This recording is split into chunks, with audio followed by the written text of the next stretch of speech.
Well, this is really such a delight to be participating in this framework project, and I'm so delighted to be on the welcoming committee, so to speak, um, and just inviting people to come on and be part of this annotation expedition. I'm thinking of it as an expedition.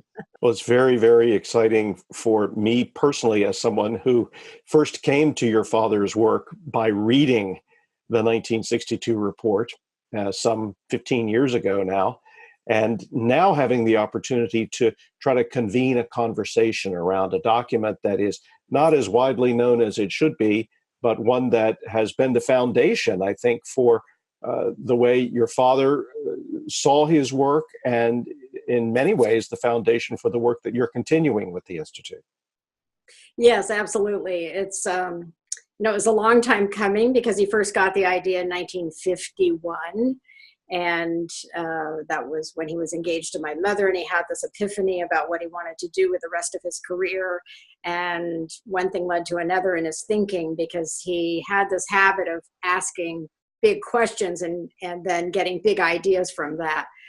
So that's where he decided and committed his career to what he could do to make the planet a better place, to make the world a better place, was to work on ways to dramatically improve how people make the world a better place, how people solve important problems in society and in business. And that's what he dedicated his career to. So 10 years of thinking and planning and preparing, 2 years of study, and then this document came of it. It's very seminal. And he used it throughout his career. He always pointed back to it as that's when he came to that thinking, that still informed the way he thought about that. One of the truly exciting things about the project, I think, is its ability to go back to a history that is still very much with us. There are people who worked closely with your father who are still alive and kicking and will be part of this conversation, while at the same time, we're bringing the conversation up into a new generation of readers. Hopefully, even students who have very little idea of what your dad's work was, but will come to it through the lens of this very important and, I have to say, fascinating and unique document. Yeah, this is really great, because it's, even though it's been, 55 years, a little over 55 years since he published this document, but the thinking behind it, I think of it as being very much like something like Albert Einstein's theory of relativity and the unifying theory of the universe. He incorporated so many disciplines into one frame of going after the future and how we can become more effective. And that in itself is timeless, and just as he predicted, more important now than even it was then.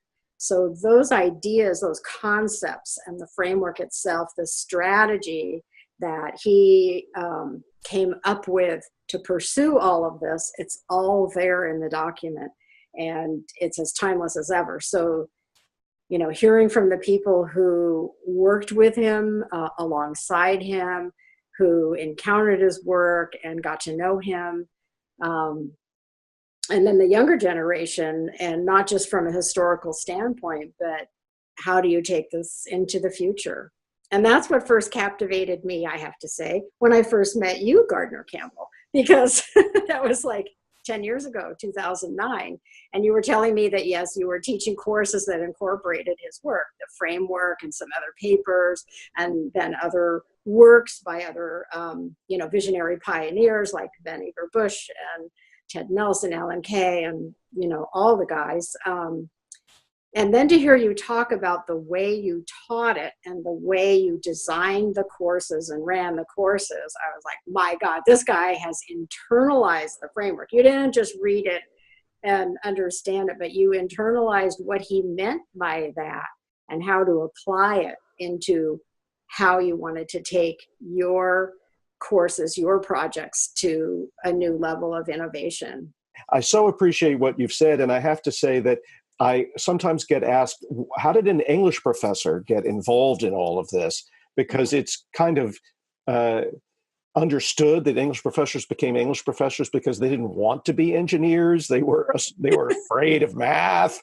In fact, when I talk to my students about counting syllables in a line of poetry, they will sometimes tease me, Dr. C, we didn't get into English to do math, and I just have to laugh. But the point for me is that the vision in that 1962 report that so captivated me from the beginning was an essentially humanistic vision. It was a vision about human flourishing, about how human beings could build a better and, as you say, a more brilliant world, ways in which we could live up to the potential to be our best selves and not continue to be in a race to the bottom to be our worst selves. And your father so clearly understood that it wasn't simply inventing something that would do that. It was this idea of a conceptual framework that would allow us to take stock of what we wanted, what we understood about ourselves as human beings, and how that could be most beneficially realized within this technological environment. And how that all gets boiled down to invented the mouse, I will never understand.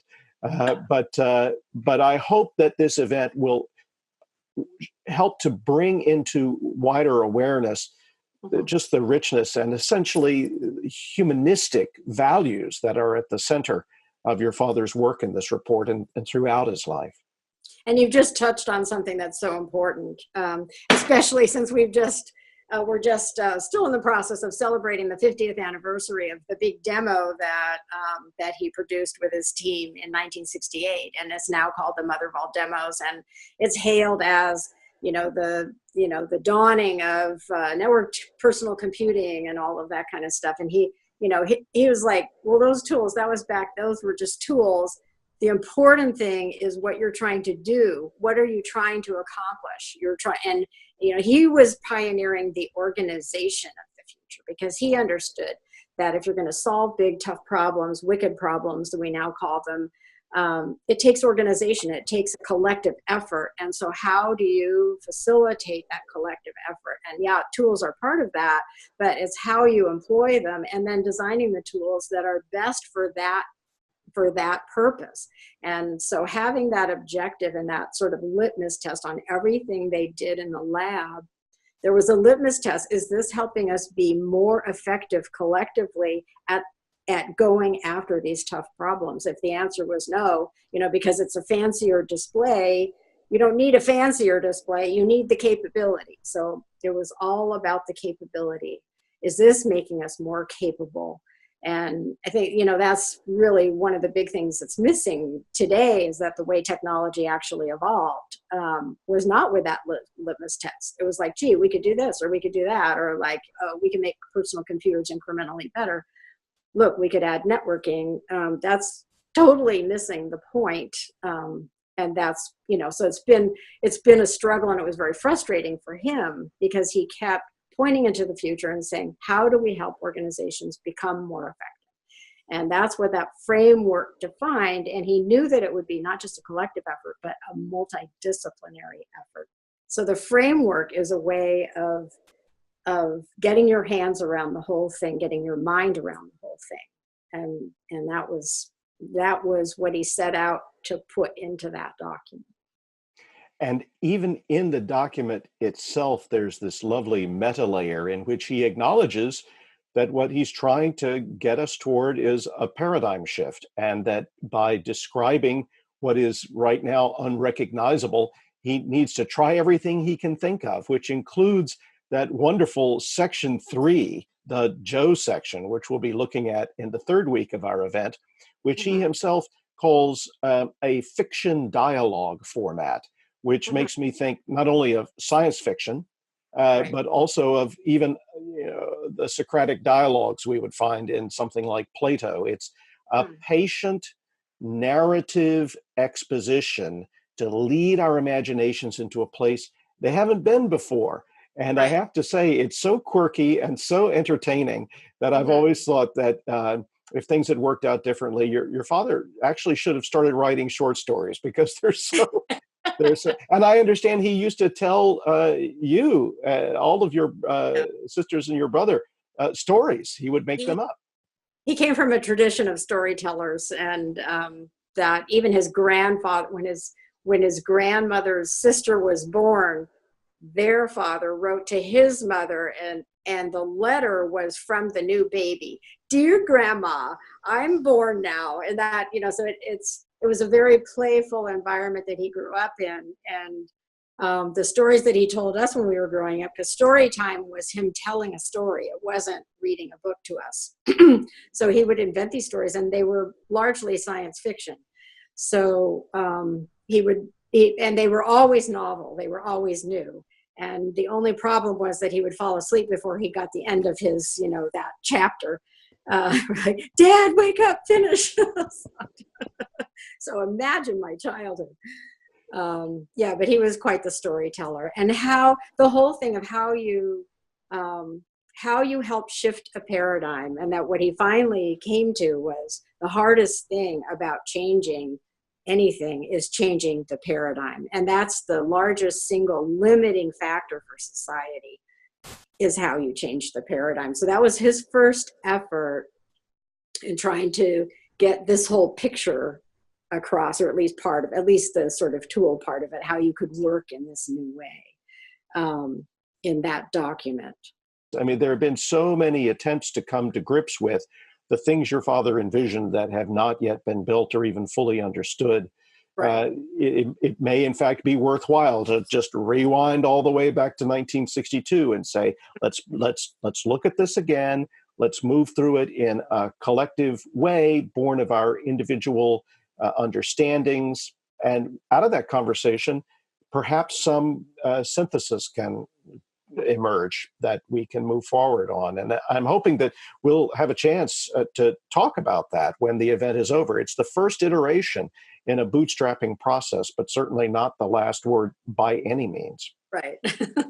Well, and that's what I also wanted to point out. This project, you've envisioned using the framework to inform how to design this project. And so we're actually going to sort of live some of it as together as we do this. That's why I'm thinking of it as an expedition and not just a study group, which is, it's really fabulous. It's a great expedition, and just a wonderful thing to have your participation and the support of the Institute as we put this together and see what happens. So thank you so much for all you've done to support this work. You are quite welcome, and I can't think of anyone better to lead this expedition, and I'm just so thrilled to be part of it.